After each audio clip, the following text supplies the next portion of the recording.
Hola, buenas tardes, días o noches, según estén viendo lo presente. Me dirijo al grupo de psicología de la generación 17, ya van en sexto, como quien dice, ya se la sabe, ¿no? La materia que vamos a cursar, que cursarán con un servidor, es de duelo. Si no me conocen, soy Ernesto Durante Mayorga. Mi formación es como psicólogo y tanatólogo. Bien, eh, pues trataremos duelo o las teorizaciones sobre el mismo, de a poco. Eh, para que queden claras las cosas, son muy sencillas. Ya saben que es 80% de asistencias para tener, en este caso, derecho a examen. Voy a evaluar 100% examen. Muy sencillo, eh, no tienen por qué temer. El examen será sencillísimo. Entonces, si tienen miedo, no será por mi culpa. Como dice Rogers o Maslow, eh, en alguna ocasión, sino por la educación del terror que tuvieron en sus años primeros. Es un simple papel y algunas preguntas, sencillamente. Aunque hay muchos problemas en este tipo de teorías o por la temática. Bien, entonces 100% examen, quedamos en eso. El examen será la última clase. Eh, Será sencillo. No hay guía. No creo que nos dé tiempo de dar guía. No doy guía. Y por otra parte, de una vez, la tarea para la siguiente clase. La tarea son dos textos muy cortos. Uno es teórico y otro es literario. Bien, el teórico es Duelo y Melancolía, que quizá ya muchos lo conocen, de Sigmund Freud. Entonces, por favor, para la siguiente clase, sin entregar un informe, nada de eso, simplemente que se traiga leído, que se lleve leído. Ojalá ya sea tiempo de encontrarnos, pero cara a cara, ya no por estos medios. Leído entonces Duelo y Melancolía, ya sea en la traducción que prefieran, la de Ballesteros o Strachey. Eh, Bien, el otro texto es algo literario, también muy cortito, no creo que tenga mayor complicación. Es de Julio Cortázar, es Conducta en los velorios. Si bien no tiene complicación, ojalá puedan leerlo eh, en forma crítica, tratar de tener una posición al respecto, no solamente en Cortázar, sino también respecto de Sigmund Freud, tratar de apoyar lo que se está diciendo o negarlo, pero no nada más porque sí, sino dando argumentos sobre los textos mismos o sobre ciertos trozos de los mismos textos se puede estar de acuerdo y en otras partes no. Bien, esa es la tarea entonces para la siguiente clase. Eh, Esos dos textos que lean, por favor. Bien, Freud y Cortázar. Pues para entrar en materia hay varias complicaciones. Eh, no sé, voy a hacer una analogía. Por ejemplo, eh, si por un lado no toda teoría psicológica presupone una teoría de la personalidad en ella misma, o implícita o implicada en ella, de forma análoga, no toda tanatología implica teorización sobre duelo. Ese es el primer problema, demasiado genérico. Yo considero que estamos, como se dice, en pañales en esta cuestión, no solamente tanatológica, sino del sector que llamamos duelo o sobre ese fenómeno. Las teorizaciones no solamente se pueden hacer desde campos distintos, sino que los campos se entrecruzan. Más hoy, hoy día, en nuestra época, donde con razón o sin razón se sugiere que se hagan estudios transdisciplinarios, multidisciplinarios y análogos. Entonces, bueno, esos son los problemas muy generales.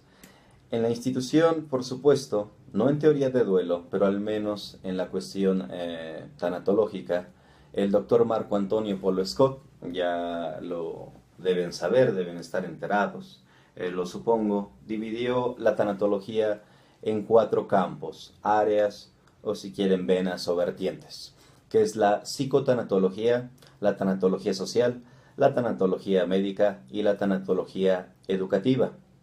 Dentro de las mismas se puede teorizar según la formación respecto del duelo, pero no precisamente, repito, una teoría de duelo es lo mismo que decir una tanatología. Bien,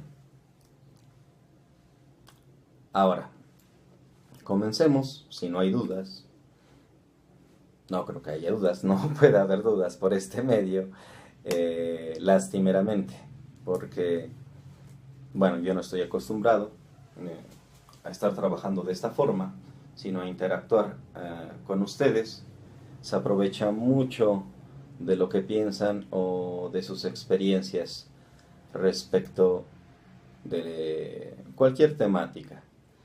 Pero bueno, no puede haber dudas, tendré que irme de corrido en soliloquio, por decirlo así. Ya si tienen dudas, reclamos, opiniones, descontentos, etcétera, pues la siguiente clase me los refieren. Bien, vamos a comenzar pues por cuestiones muy generales. Algunas que también presupongo ya las deben de conocer. Bien, la palabra duelo, por empezar como varios libros, por la etimología. Vamos a empezar por la palabra misma. La palabra duelo, algunos autores la relacionan o buscan su raíz o quieren ver la raíz de la palabra en dolus o dolor, palabras latinas. Sin embargo, es incorrecto. Como que les suena, porque les suena a dolor, precisamente, y tiene la semántica de dolor. Esas palabras latinas tienen su semántica de dolor y sufrimiento en ciertos diccionarios y se asemeja a duelo. Algunos creen o se cree que esa es su raíz. Sin embargo, no es la raíz. La raíz de duelo es duellum, así se pronuncia en latín. Se escribe duellum con doble L. Es una forma arcaica latina. Después evolucionó a bellum. También se escribe bellum. Y significa no una cosa como dolor y sufrimiento, sino guerrear o bregar, enfrentar o desafiar. ¿Por qué? Porque la palabra arcaica, dolus, precisamente, hace referencia a dúo en su origen, es decir, a dos, una cuestión que se confronta. Por eso se entiende como desafío o guerra. No está implicada la cuestión de dolor y sufrimiento en su raíz, como algunos creen o creemos, porque a veces, pues a falta de no ser filólogos precisamente, tenemos ciertas equivocaciones con los términos. Entonces tenemos, repito, de manera histórica, sería duellum, que tiene un cambio morfológico para bellum, y es lo que llamamos duelo. La referencia la pueden encontrar en el gran maestro Raimundo de Miguel, en su diccionario sobre la perfección del latín. Se dedicaba a eso el señor Raimundo de Miguel. Bien, entonces es guerra o desafío. Ahora, casi siempre se comienza así. Bueno, en muchos libros o temáticas creemos que es un error, algunas ocasiones. Creemos que vamos a defender un término o un argumento si nos vamos a las raíces. A veces sí funciona eso, pero a veces no. En este caso no funciona un tanto, o para una analogía, si quieren verlo así como lo pone Tizón, lo que entendemos hoy por duelo a nivel popular y académico en relación al dolor es que nos estamos enfrentando o guerreando en contra de algo o de una pérdida. Se puede decir quizá que está levemente forzada esa cuestión. Bien, ese es a veces un error que cometemos, creyendo que vamos a tener los aplausos o la veracidad respecto de algún fenómeno yéndonos a la raíz. Cuestión que también sucede con el término adolescencia y muchos otros. Ahora, independientemente del rastreo que se pueda hacer de una palabra, de su significación y de los cambios semánticos que ha tenido a lo largo de su historia un vocablo, podemos prescindir de ello. Es decir, que no necesariamente podemos irnos a la raíz del vocablo, sino que podemos, como está de moda, decir deconstruir, tan sencillo lo decimos, aunque implica muchas cosas, deconstruir el término y darle nuevas significaciones, y no porque no tenga la significación que antaño tuvo, eso afecta la teorización que se haga respecto a cierto fenómeno que se le llame de tal manera, con tal o cual significación. Bien, entonces tenemos ese problemilla en el sentido del rastreo de la palabra, del guerrear, ¿no? Bien, dejando un poco al lado un tanto al lado la etimología o la raíz, he tomado arbitrariamente para la clase una distinción que hace el señor Tizón en su libro Pérdida, Pena y Duelo. Una distinción entre dos expresiones, bueno, entre la palabra duelo y entre procesos de duelo. Por duelo, esto es muy arbitrario, lo refiero, es un autor, según el autor que se lea, va a ser la definición o la noción que se tenga de duelo, pérdida, muerte, etc. Yo estoy tomando esto de Tizón, no es lo único, pero pues se aproxima a lo que está un tanto generalizado. Por duelo, tomando la definición de Tizón, se comprende el periodo en que se muestran fenómenos psíquicos, sociales, biológicos y conductuales relacionados con la pérdida. Y por procesos de duelo, dice el maestro, comprendemos los fenómenos psicológicos que llevan desde la pérdida afectiva a la elaboración del duelo. Sencillamente pongan atención en esta diferencia. Con duelo nos estamos refiriendo al periodo, y con los procesos de duelo o el proceso en dado caso a los fenómenos psicológicos que tienen cabida en dicho periodo. Si nos fijamos en la definición que nos da este señor Tizón, en lo que comprende por duelo está implicada una visión que a veces decimos fácilmente como o nombramos holística o integral, en dado caso, o de sistemas, dada la ocasión otra. Cuando dice periodo en el que se muestran fenómenos psíquicos, sociales, biológicos y conductuales relacionados con la pérdida, podemos decirlo, bueno, según el autor, podemos decirlo de otras maneras en la actualidad. Aquello de que el ser humano es un ser bio, psico, social, espiritual. Otros agregan trascendental. No sé si después dirán reptiliano, extraterrestre, qué sé yo.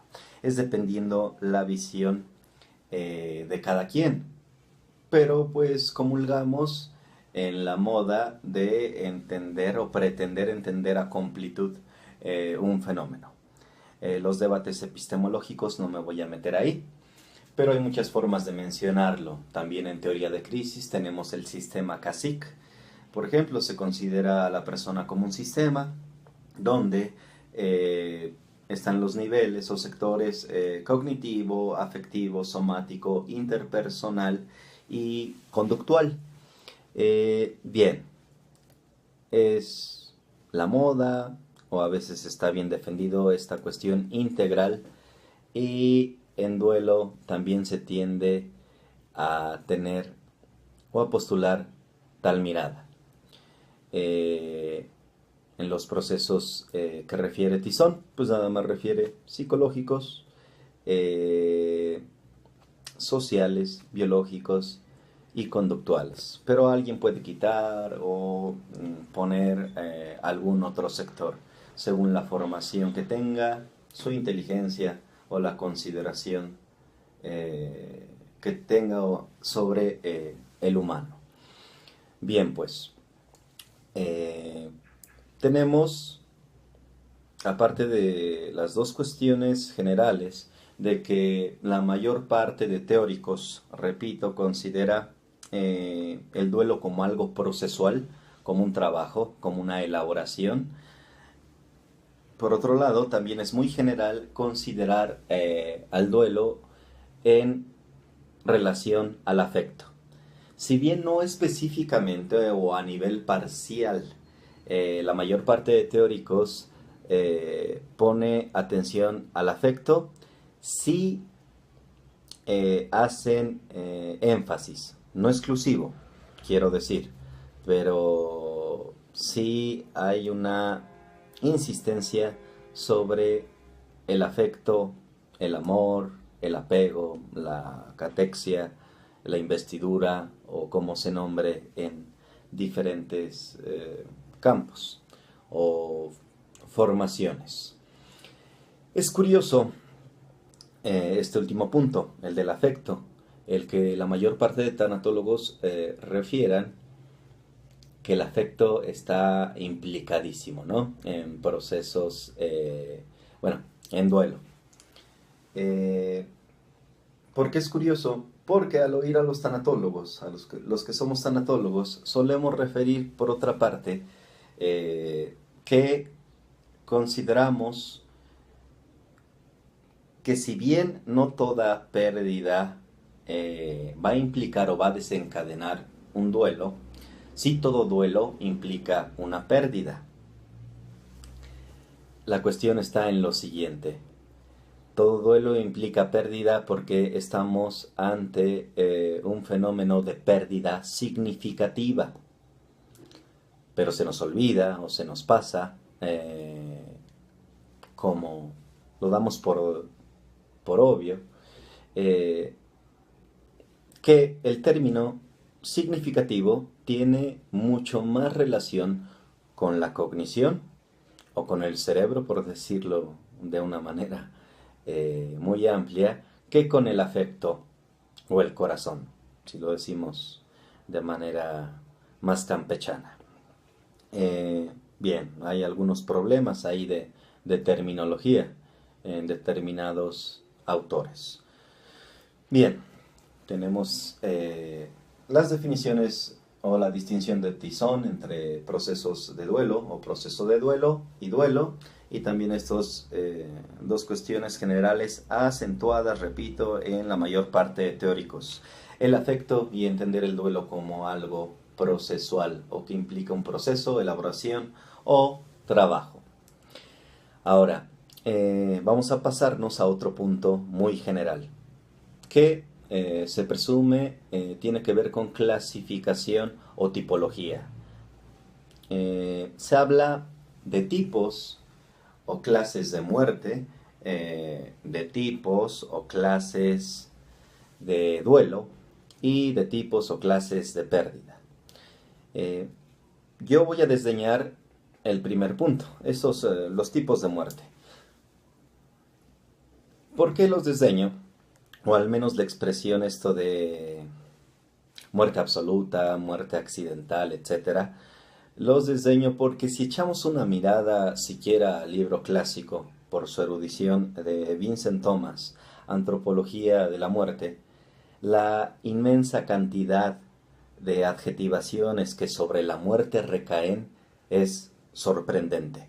Es muchísima la clasificación o los tipos de muerte. Voy a desdeñar ese punto. Por otro lado, están tipos de duelo. Esos dos trataremos en las clases venideras. Mencionaremos algunos. Difieren también de autor a autor. Por el momento, en lo que quiero hacer énfasis es en aquello de tipos o clases de pérdida. Hablamos, por ejemplo, de pérdida del hijo, del abuelo, del trabajo, y los tanatólogos van construyendo y ubicando, según ellos, o según nosotros, yo como tanatólogo, tipos de pérdida. No me parece que sean, o lo pongo en duda, que sean genuinas clasificaciones. Por lo siguiente, pongámoslo en un sentido, lo voy a poner en un sentido psicoanalítico, por analogía. Supongamos lo siguiente, este lapicero, esta hoja, el escritorio, el celular, los lentes, todo objeto material que veamos puede ser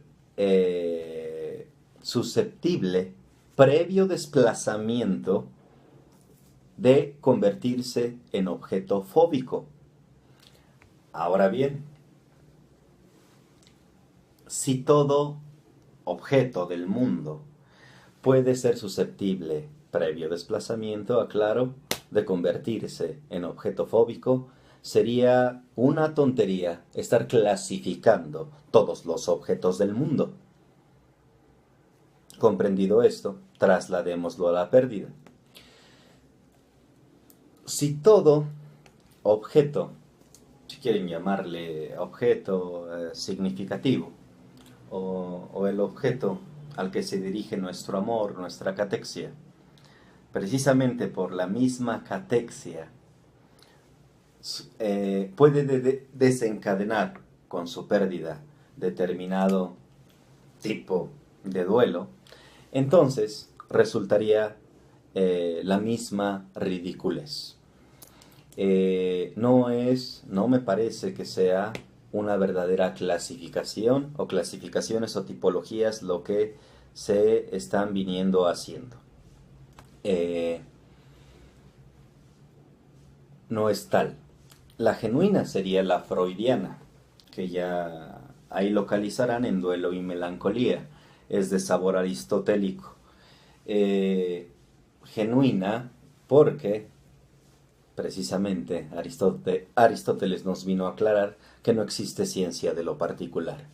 Entre más general sea una teorización, es más teoría o más ciencia. Ahora, dentro del mismo punto podemos explicarlo de otra forma. esta cuestión de la pérdida significativa. Muchos creen que haciendo esas tipologías, que la muerte del abuelo, del refrigerador o de mi saco, están implicando que el objeto per se, por sí mismo, desencadena duelo. Eso no es cierto. Para mí puede ser muy importante, es el mismo argumento, no nos estamos yendo lejos. Para mí puede ser muy importante este lapicero. Alguien puede decir, está ridículo, ¿qué le pasa? O sea, si lo pierde, o supongamos que ya lo perdí, y llevo 10 años llorando por él, y no soporto que me lo hayan robado, etc. Bien, está catequizado por mí. No debería precisamente considerarse que per se los lapiceros causan duelo, ya sea normal o patológico. Es la relación que el sujeto establece con el objeto lo que determina precisamente el duelo o las reacciones que se van a tener. Por eso se decía que, o se solía decir, algunos todavía lo suelen decir, son un tanto ambiguo, pero las reacciones que se tienen ante una pérdida son directamente proporcionales a la significación o monto de líbido que el objeto tenga de nosotros. Digo que es un tanto ambiguo porque no es una cuestión matemática. Estamos hablando así muy ampliamente. Comprendemos sencillamente que entre más significativo sea un objeto o más amado, entonces pueden venir más complicaciones. O se puede llegar a un duelo complicado, como dirían algunos. Bien, no es el objeto en sí mismo. Otra manera de explicarlo, por ejemplo, de manera popular, se llega a decir que la pérdida de un hijo es de lo más insoportable o de las peores pérdidas o la peor, dada la exageración. Entonces, bueno, se pretende esa cuestión universal. La pérdida de un hijo es de lo más doloroso, lo más horrible o cuestiones equivalentes. Esto, echándole una ojeada más a cuestiones sociológicas o antropológicas, puede despacharse hasta cierto punto. Digo hasta cierto punto, tampoco me quiero poner tan absurdo, aunque estoy más a favor de visiones sociológicas. Por mencionar un ejemplo de Robert Hertz, de los más exagerados, para que quede clara la cuestión. Por ejemplo, dice este señor, escribe, cuando una mujer Bahau da a luz antes de tiempo, o durante su embarazo ha sido atormentada por malos sueños, puede rechazar al niño, devolviéndole vivo al árbol que, de forma inquietante, abandonó antes de tiempo. Evidentemente, tienen la esperanza explícitamente atestiguada por otros pueblos de que el alma reencarnará pronto de nuevo, quizá en el seno de la misma mujer, y hará su entrada en este mundo bajo auspicios más favorables. Por eso la muerte de los niños provoca una reacción social muy débil que se apaga casi inmediatamente. Todo ocurre como si en este caso no existiera conciencia colectiva de una muerte verdadera.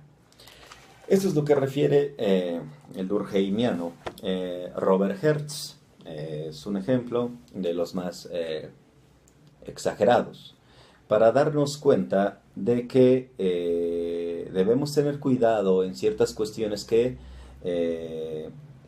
a veces presumimos de que tienen carácter de universal. El pueblo puede decir lo que quiera, se le respeta por supuesto, pero a nivel académico, a nivel teoría de duelo, habría que ver si lo vamos a entender como una institución y si en verdad estamos ante ciertas reacciones universales. Bien, no es el único ejemplo, tiene más el señor Robert Hertz o Vincent Thomas. Vincent Thomas también más especializado en el África negra, refiere en varias partes, donde si a un niño en determinadas tribus no se le ha puesto un nombre y muere a determinada edad, antes de que le sea concedido un nombre, ya si es matado o si muere, no causa las reacciones que nosotros presuponemos como occidentales u occidentalizados. Es muy diferente porque se considera que el nombre, así también lo podemos relacionar con la Biblia y otras cosas, es lo que da realidad o le da alma al niño. Si no se le ha puesto, entonces no deviene aquello que nosotros pensamos universal con nuestros hijos.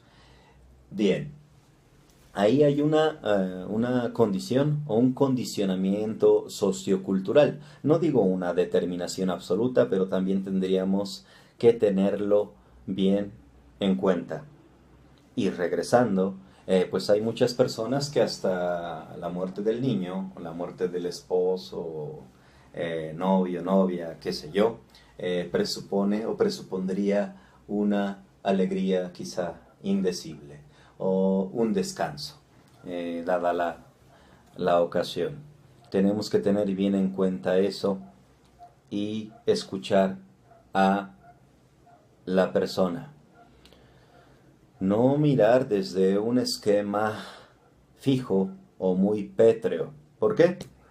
De manera general es muy conocido el fenómeno de la profecía autorrealizadora, profecía autocumplida o efecto Pigmalión. Vamos a suponer lo siguiente.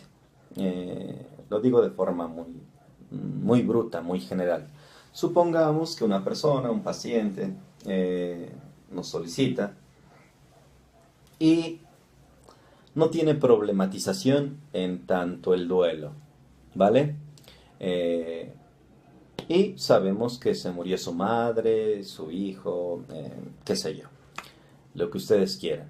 Pero nosotros supongamos que comprendemos el proceso de duelo mediante fases, bien rígidas, que eso no existe en ningún autor, pero supongamos que comprendemos el duelo como un proceso de fases.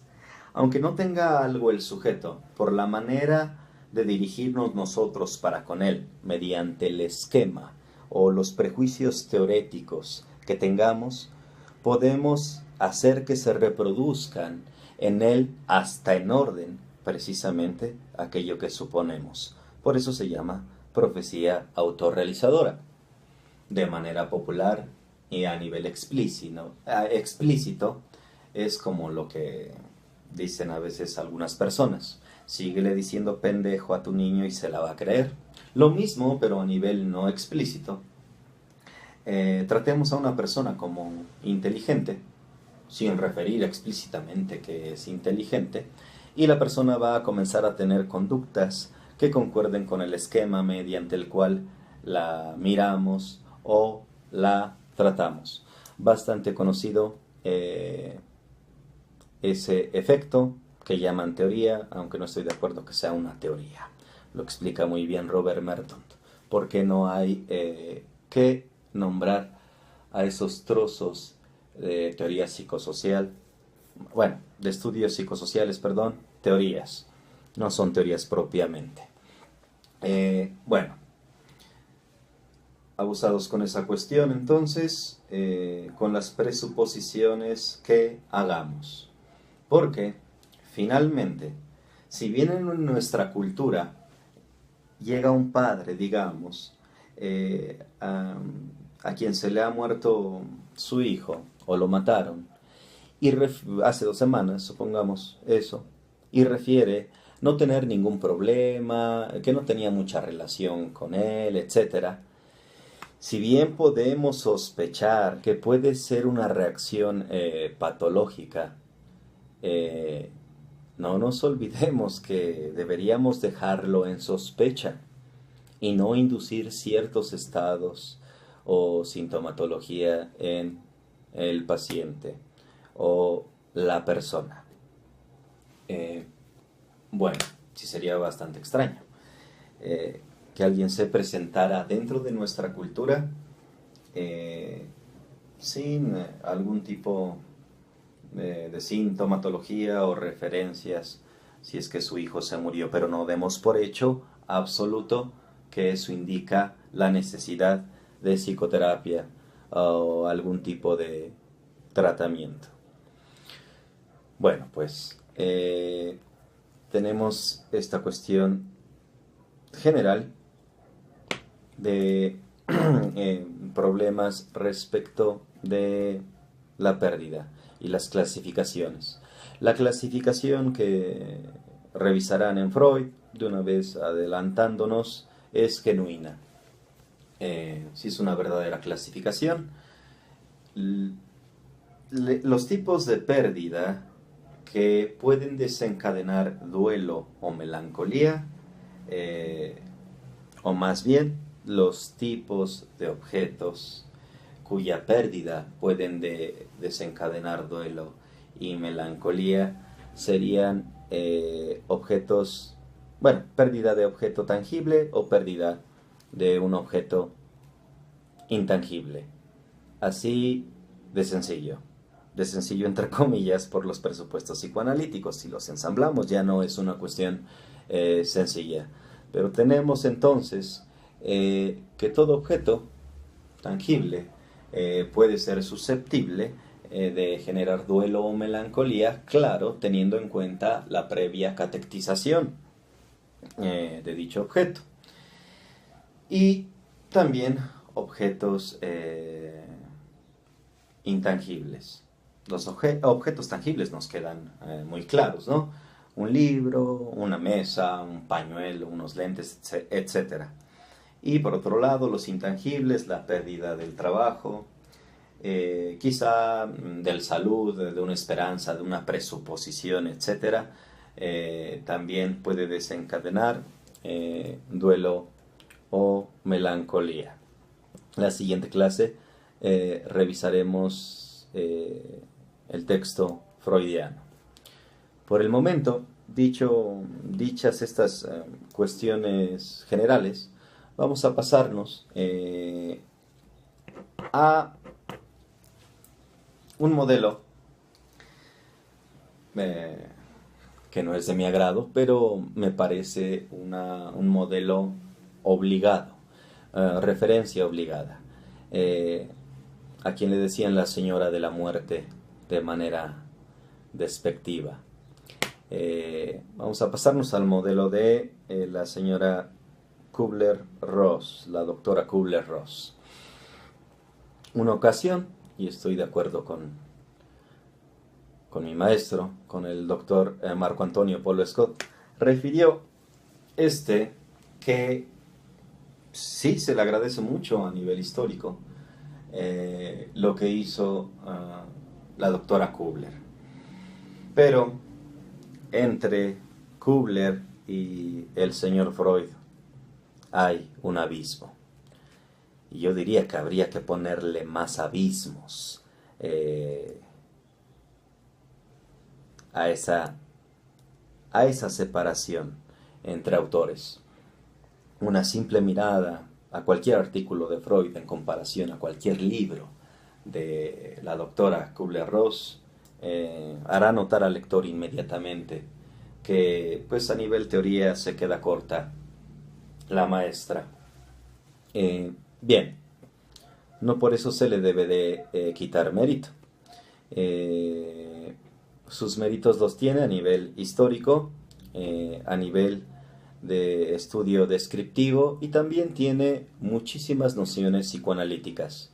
Su libro, bastante conocido, Sobre la muerte y los moribundos, es un clásico, y como clásico muy bien poco leído, así como la Biblia, Harry Potter y que será el Quijote. Bien, ojalá lo pudieran leer. Es un poco aventurado quizá pedírselos para la siguiente clase, pero estaría bien que le echaran una ojeada para ver las nociones psicoanalíticas que a mi parecer son lo más rescatable del discurso de Kübler-Ross. Ya sabemos que Kübler-Ross tiene dos tipos de discurso: el científico descriptivo, podríamos llamarlo, y el que hasta cierto punto podríamos nombrar místico. Sobre la muerte y los moribundos tiene un corte cientificista y con tintes psicoanalíticos. Hay varios términos de corte o de cuna psicoanalítica muy claros y varias interpretaciones. Por otro lado,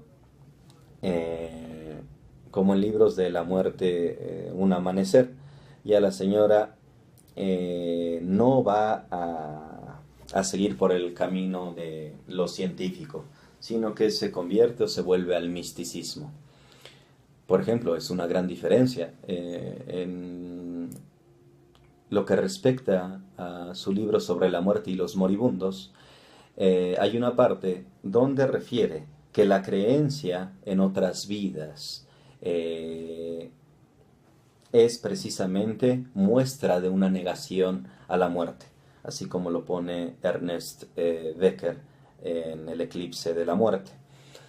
Pero ya en su transformación se atreve a señalar, así con fe, que existen hasta etapas por las que cursa el muerto, ya ni siquiera fases o etapas por las que cruzamos vivos, sino por las que cursa el muerto. Ahí también hay un abismo, ¿no?, de conversión en la doctora Kübler-Ross, bastante interesante por ciertas cuestiones, que le sucedieron en su trato con los moribundos.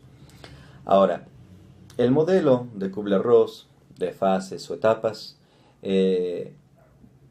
es el siguiente, relativamente sencillo, porque lo llegamos a referir sencillo, nada suple a la lectura directa de los autores.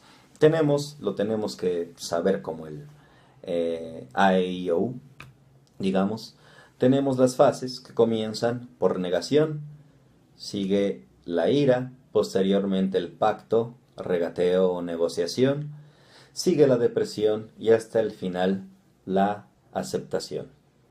Relativamente es una secuencia, pero la doctora jamás indicó que se cumplieran de manera secuencial y exactamente. Es más, refiere en algunas partes que si observamos a los pacientes en una semana, un día o en un mismo momento, parece que como si se dieran traslapadas las fases, exceptuando quizá la de aceptación, ¿no?, que sería cuando ya ha concluido el proceso o el trabajo de duelo, como diría el señor Freud. Bien, entonces tenemos estas etapas. Vayamos indicando algo respecto de cada una, como si fueran secuenciales. Bien, la negación. Tenemos la negación, nos refiere Kübler-Ross, también recuerda al psicoanálisis. La negación puede ser parcial, no puede ser total, puede ser subtotal. Estos términos pertenecen también al discurso psicoanalítico. Una negación subtotal, podríamos decirlo, ya sería a nivel psicótico. El seguir, no sé, ya lo verán en Duelo y Melancolía, la explicación que tiene Freud. El seguir hablando con mi niño, pero pues yo ya no respondí, es porque ya no respondí, o el yo ya no respondió al principio de realidad. Y esa es la solución que el psiquismo de determinado sujeto encontró más económica, psicoanalíticamente hablando. Bien, esta negación no quiere decir que, como dice Kübler-Ross, No quiere decir que a nivel cognitivo no sepamos que estamos enterrando a nuestro ser amado. Es a nivel parcial. Y también hay mucho de cuestiones inconscientes. No todo lo comprendamos a nivel consciente.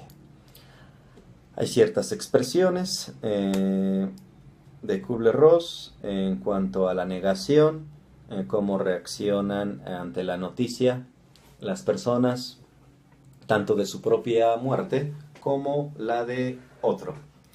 Bien, nos refiere que no es patológica, sino que se trata precisamente de un amortiguador ante la noticia.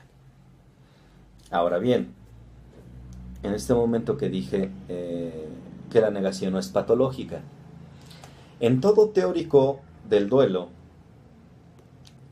lo que es patológico y lo que es normal, venga explícito o no en los autores, son dos cuestiones: la extensión en tiempo y el tipo de conductas o síntomas que se presenten. Esos serían los criterios generales para considerar si estamos ante un duelo de corte o de tipo patológico o un duelo normal. Curiosamente, esto también lo pongo en duda,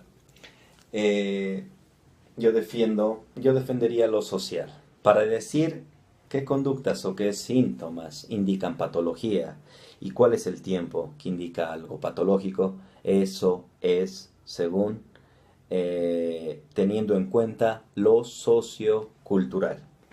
Recordando a Robert Hertz, el duelo como institución y expresión de la familia o de ciertos individuos puede durar por factores económicos, que sería largo referir, hasta 10 años.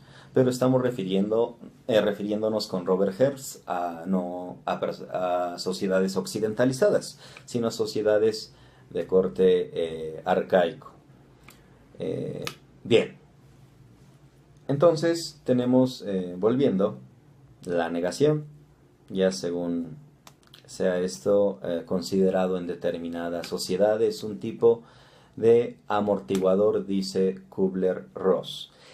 No se debe forzar una aceptación por parte de la persona. Recordemos que desde el punto de vista psicoanalítico, precisamente los mecanismos de defensa hacen la vida soportable. Lo patológico o lo imposible dentro de esa teoría sería que una persona no tuviera mecanismos de defensa.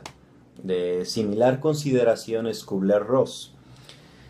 Y pueden suceder varias cosas si queremos forzar a que acepte o que se dé cuenta, por decirlo así de manera muy vulgar. El psicoanálisis también lo tuvo en cuenta. Se trata de lo siguiente, por eso se habla en psicoanálisis del timing. Puede ser, si alguien, no precisamente un psicoterapeuta o un psicólogo, sino alguien de la familia, pretende que su hermano, supongamos, ya acepte la pérdida de quien fue la madre de ambos, vamos a suponer, puede generar otro tipo de mecanismos, resistencias, angustia o trastornos, o por otro lado puede tacharnos la persona de incoherentes ante determinada interpretación o sugerencia. Una de dos, estoy poniendo como los polos precisamente. Eso lo considera también Kübler-Ross. Por eso refiere que hay que poner atención cuando el paciente quiera hablar y sobre lo que quiera hablar. No hay que instigarle a que hable sobre determinado tema. Es una cuestión libre, como la libre asociación también. Es bastante semejante, porque en cierto sentido, y solo cierto sentido, el psicoanálisis no es directivo. Tiene también semejanzas bastantes, repito, Kübler-Ross con lo que ya había mencionado Freud. Tendrían que leer, los que no han leído, sobre la muerte y los moribundos, para darse cuenta de lo que se dice en Freud y se repite de otra manera o con los mismos términos en Kübler-Ross. Tenemos la negación ante la muerte propia o la muerte del amado. Posteriormente devendría, bueno, eso es lo general, devendría la ira, si arbitrariamente lo vemos como una cuestión así como fases seguiditas. La ira, rabia, agresividad, varios términos pone Kübler-Ross al respecto, puede ser contra uno mismo, contra el otro, contra algo abstracto, la vida, Dios, etc. Bien, esta ira es una problematización, nos dice Kübler-Ross, y seguramente lo han vivido, porque las personas, los familiares del enfermo, así como, o del moribundo, como lo pone Kübler-Ross, a veces se toman o nos tomamos las ofensas de manera personal. Lo grave sería que eso se hiciera a nivel psicoterapéutico. Es un problema cuando se empiezan a presentar expresiones de ira, enojo, que en vez de comprender a la persona, la dejemos más aislada o sola. Bien, es el problema principal que refiere Kübler-Ross, la no comprensión de el paciente o la persona. En cuanto al pacto o negociación, lo interesante, una de las cosas más sobresalientes es gracia, bueno, a mí me causa gracia por los creyentes, es un tipo de trueque. No sé, hay varias expresiones que pone la maestra, como por ejemplo, vamos a poner: Diosito Santo, déjame llegar nada más hasta que mi niña cumpla los 20 años y después llévame. Y te juro que voy descalzo, de rodillas, a tal o cual lugar. Puede ser con un santo, con una abstracción, la vida misma, etc. Es un tipo de sacrificio, una promesa. Lo curioso, dice Kübler-Ross, es que la mayor parte de veces no se cumple, no se llega a cumplir lo que se prometió. Bien, con eso tenemos. Ojalá se tengan de lo referido dudas, críticas para la siguiente y ojalá nos podamos ahora sí mirar. Que estén bien. Hasta luego. Gracias.